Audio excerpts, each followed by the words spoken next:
오늘 이 영상에서는 40대 이후의 여성들이 가장 신경 쓰는 부위 중에 하나인 등살 지방 흡입에 대해서 이야기해보고자 합니다. 등살 지방 흡입을 했는데 효과가 별로 없다. 또는 등에 흉터가 너무 많이 생기더라라는 말씀들을 많이 하시는데요. 오늘은 등살의 지방 흡입에 대해서 저의 노하우를 알려드리려고 하니까 나가지 마세요. 인트로 보고 올게요.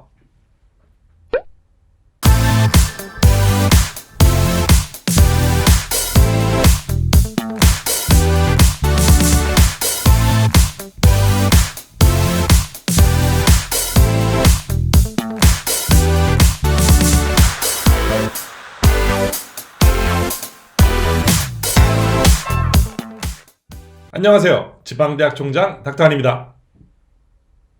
나이가 들면서 지방 분포의 가장 큰 부분을 차지하고 있는 부위 중에 하나는 바로 이 등살인 것 같습니다. 복부 지방 흡입은 워낙 흔하게 이루어지고 있는 이런 수술이라서 복부는 날씬하게 유지하고 계신 분들이 많은 것 같습니다. 물론 운동으로 해결하는 분들도 많이 계시고요. 그런데 이 등 쉽게 해결하지 못하는 경우가 많이 있는 것 같아요. 뒤태가 예뻐지려면 어떻게 해야 할까요? 오늘은 이 뒤태가 예뻐지기 원하시는 분들을 위한 영상입니다. 물론 앞에도 문제가 있을 수 있겠지만 앞쪽은 다른 여러 영상들을 통해서 많은 이야기를 드렸기 때문에 오늘은 이 뒷부분을 집중적으로 이야기해 보도록 하겠습니다. 등 쪽에는 어떤 문제점들이 존재하는지, 등 쪽을 지방흡입하는데 생길 수 있는 문제점에 대해 이야기해 보려고요. 리디안의 방법은 어떻게 다른지에 대해 이야기해 볼게요. 등의 지방은 해부학적으로도 차이가 있습니다. 등의 지방은 매우 오밀조밀하게 생겼어요. 지방세포를 싸고 있는 이 섬유질들도 매우 두껍죠. 그리고 피부도 이 배 쪽보다 3배 이상 두꺼워요.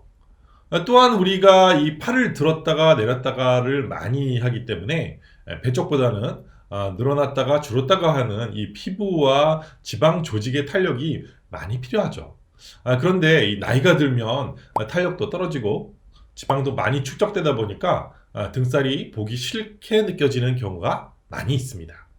여기 사진 보시면 중년 여성들은 이런 모습을 보이는 경우가 상당히 많은데요.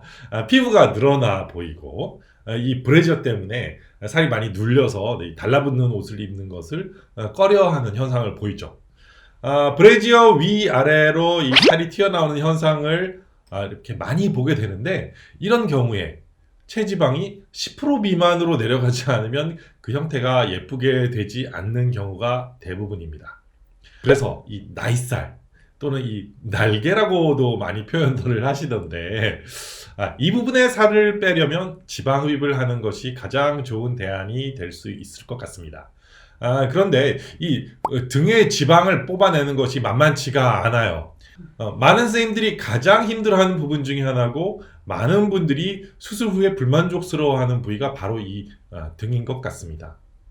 불만족스럽다고 이야기하는 여러 가지 이유가 있는데, 오늘은 그 두 가지에 대해서 집중적으로 이야기해 보도록 하겠습니다. 첫째는 지방이 아직 있다고 생각하는 것입니다. 등 지방 흡입을 했는데 배처럼 지방이 많이 줄지 않았다고 이야기하는 분들이 많이 계세요. 저도 이 등 지방 흡입에 대한 많은 연구가 끝나기 전까지는 컴플레인을 많이 받았어요. 제 경험에서 나오는 이야기라고 해도 틀리지 않을 것 같습니다. 우리가 지방을 뽑아내는데 가장 힘들어하는 부분이 이 날개 부분, 그 다음에 이 목덜미예요.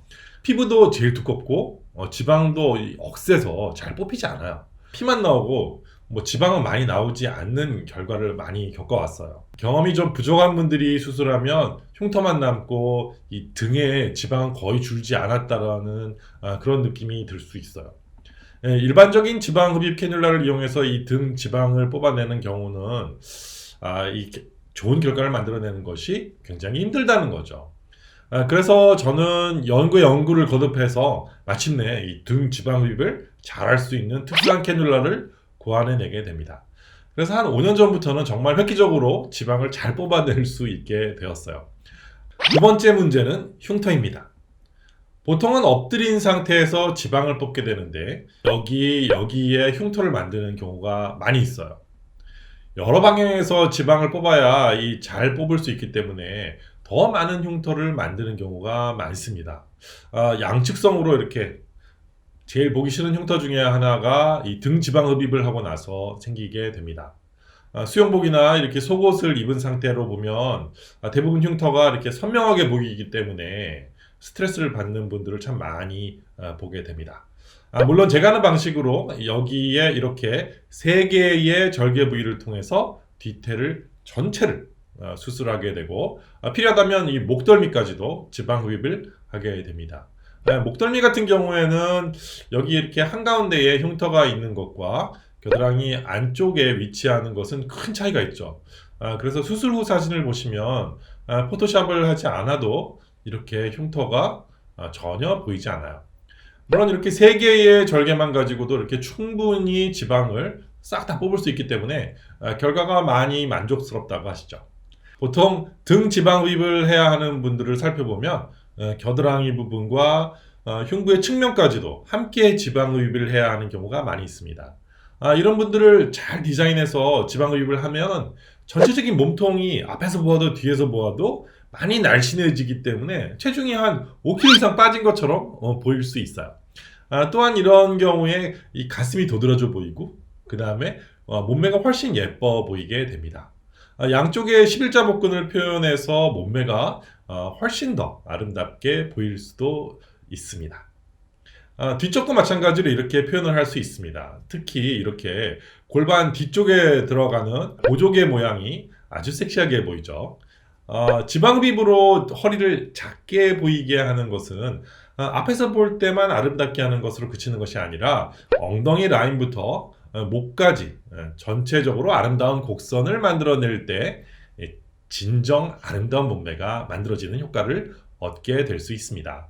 한 움큼 잡히는 등 쪽의 지방을 흡입하는 수술을 할 수 있고 전면에 11자 복근을 만들어주는 것처럼 또 이렇게 등 쪽에도 여러 아름다운 곡선들을 만들어줘서 진정 뒤태여신, 앞태여신 이런 것들을 표현하는 지방 조각술을 할 수도 있는 것입니다. 재밌으셨나요?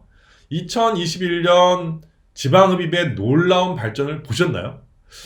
사실 이제는 그냥 지방을 부드럽게 흡입해내는 수술을 넘어서 자기 자신의 몸매를 완벽한 몸매로 이렇게 조각하는 것처럼 만들 수 있는 이런 수술로까지 발전하게 되었습니다.